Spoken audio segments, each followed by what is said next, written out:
Hey, what's up guys? Today, I'll show you a horror thriller film named A Nightmare on Elm Street, Part 6, Freddy's Dead, The Final Nightmare. Spoilers ahead, watch out and take care.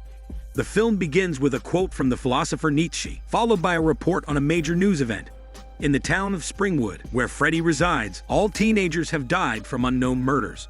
Only one young man survived, and although he managed to escape Springwood, he is still tormented by Freddy's nightmares. In his dreams, the only survivor, John, first experiences a doomed flight, falling from a chair in the sky into a house, only to open the window and find himself in another adventure. A sinister laugh echoes, and Freddy appears dressed as Harry Potter, knocking John out of the dream by having him struck by a speeding bus. John hits his head on a rock, loses his memory, and wanders into a strange town. A patrolling police officer takes him to the local juvenile correction center. Maggie, a psychologist at the center, discovers that John has lost most of his memory and only remembers being a survivor. This causes him to be afraid to sleep, so she arranges for him to stay at the center. In John's belongings, Maggie finds a brief on Freddy's wife, which seems to awaken some memories for her. That night, Maggie dreams of a young girl playing with her father in Springwood. At the same time, John dreams of the same girl and follows her guidance to find his lost memories. The next day, during a counseling session, John tells Maggie about his dream and describes the girl's appearance. To her surprise, Maggie realizes she dreamt of the same girl. Puzzled, she consults her doctor colleague, who is a psychologist specializing in dream research and is currently studying the legendary dream demons. These demons find the most evil beings in the human world and grant them the power to make nightmares a reality. After their conversation, Doctor tells Maggie that she has unconsciously hidden some memories she doesn't want to face. He suggests she take John back to Springwood to uncover the buried truth. Despite John's strong resistance to returning to Springwood, Maggie takes him on the journey to unravel the mystery. As they drive, John hallucinates the little girl in front of them, nearly causing a car accident. They discover that 3 teenagers from the correction center have stowed away in the car. These 3 are Spencer, a wealthy heir addicted to video games and drugs, Carlos, who wears a hearing aid after his mother damaged his ear, and Tracy, an aggressive young woman who has suffered abuse from her father. Maggie decides they will all go to Springwood together, then have the 3 teenagers drive back to the correction center afterward. Unwary, the group enters the nightmare's lair in Springwood. Upon arrival, they find the town just as the news reported. Not a single teenager remains, and the remaining adults are all insane and exhibit bizarre behavior. Spencer tries to contact Doctor, but finds communication is impossible due to a malfunction. A crazed middle-aged woman clings to the 3 teenagers, vowing to protect them this time and not let any more children be taken away. The bell at the town school suddenly rings, causing the deranged townspeople to scatter in fear. 3 bewildered individuals decide to head back to the correction center, while Maggie and John go to the school to look for clues. Upon arriving at the school, the 2 meet a peculiar teacher who has been researching Freddy, as evidenced by the information about Freddy written all over the blackboard. Maggie discovers that the report John has been carrying with him was taken from a book in the teacher's collection. The teacher then tells them that Freddy had a child who was sent to the orphanage in town. Maggie and John immediately head to the orphanage in search of clues. Meanwhile, the trio of Spence, Carlos, and Tracy are driving in circles, unable to escape the town. As night falls, they decide to spend the night at a seemingly neat and tidy house for sale. Once they enter, the house reveals its true nature as the terrifying Elm Street. Unwittingly, they have fallen into Freddy's grasp. Carlos, claiming to be exhausted, decides to find a bed and sleep, while Spence and Tracy search for a bathroom. However, Carlos quickly becomes Freddy's appetizer. In his nightmare, Carlos finds himself in a hallway where Freddy disguises himself as Carlos' abusive mother, violently piercing his ears and taking away his hearing aid. Desperate to regain his hearing aid, Carlos follows Freddy, who then transforms into a hearing aid on the floor. After putting it on, Carlos' hearing becomes incredibly sensitive, and even the sound of a needle dropping is deafening. Freddy torments him by dropping a pile of needles and then scraping his metal claws against a chalkboard. Unable to bear the noise, Carlos' head explodes into mashed potato. Tracy soon discovers Carlos' disappearance and calls for Spence to leave, but Spence refuses to go after being hallucinated by the drugs. Tracy sets off alone to find help. Meanwhile, Maggie and John encounter a strange old man at the orphanage who seems to recognize them and tells them John's origin. With his amnesia, John believes the old man's words that he might be Freddy's child, which would explain why he could escape from Springwood. But Maggie dismisses the old man's dying bullshit. As they leave the orphanage, they run into Tracy, and the three rush back to Elm Street to save their friends. By the time they arrive, Spence has already been dragged into a nightmare, becoming a character in Freddy's video game.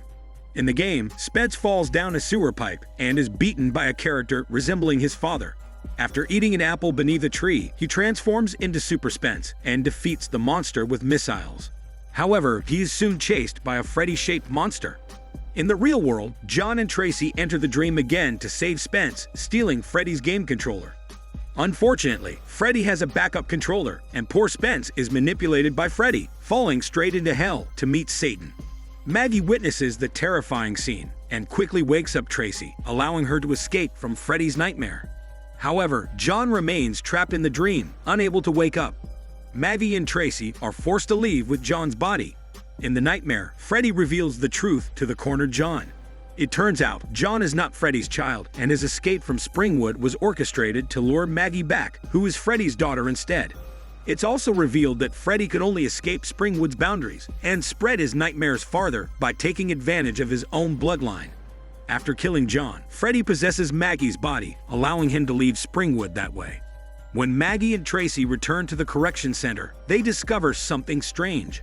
The staff there does not recognize the deceased Carlos, Spence, or John, as if they never existed. Only the nightmare doctor remains unaffected. He deduces that Freddy's influence went far beyond Elm Street and reached the center as Maggie and Tracy left Springwood. Suspicious about her own background, Maggie searches her parents' house for clues and finds an adoption certificate, confirming that Freddy is indeed her biological father. In disbelief, Maggie returns to the correction center and goes to sleep, where Freddy appears in her dream, acknowledging her as his daughter. He boasts about successfully spreading his nightmares out of Elm Street with her help, with every city for him to prey upon. Maggie wakes up in a panic, realizing that Tracy is Freddy's next target. As expected, Freddy brings Tracy into a nightmare, where she relives the painful memories of her father's abuse, intending to destroy her mind. However, Tracy has grown stronger and fights back, using a kettle to beat Freddy and escape the dream through the pain of her burns. Frustrated, Freddy turns to Doctor, who however, attacks Freddy with a baseball bat. But Freddy, relying on his immortal status within the dream, rises again. He tells Doctor that the demon who granted him the power to kill in dreams promised he could never die while in a dream. Suddenly, Doctor tears off a piece of his sweater and, with the help of an alarm clock he set, successfully escapes the nightmare in time. It turns out that this was his plan all along. He intentionally baited Freddy into revealing the information that Freddy cannot die in dreams. By pulling off a piece of Freddy's sweater, he confirms his suspicion that Freddy can be dragged into reality. Therefore, they understood that they must pull Freddy into the real world and kill him there. The task falls on Maggie. This time, in her dream, she witnesses Freddy's life story. As a child, Freddy is called the son of maniacs due to his background, suffering discrimination and isolation, which makes him cold-blooded and prone to killing animals at his young age. As a teenager, Freddy is obsessed with pain, often engaging in self-harm and killing his abusive foster father, embarking on a life of crime. When Freddy is surrounded by angry parents from Elm Street and about to be burned alive, an ancient dream demon grants him the power to kill in dreams, turning him into a nightmare killer. Maggie finally recalls her memory. It turns out that her mother discovered Freddy's crimes and was killed by him. The young Maggie witnessed the scene, leaving her with a trauma. Furious, Maggie confronts Freddy in the nightmare and drags him out of the dream.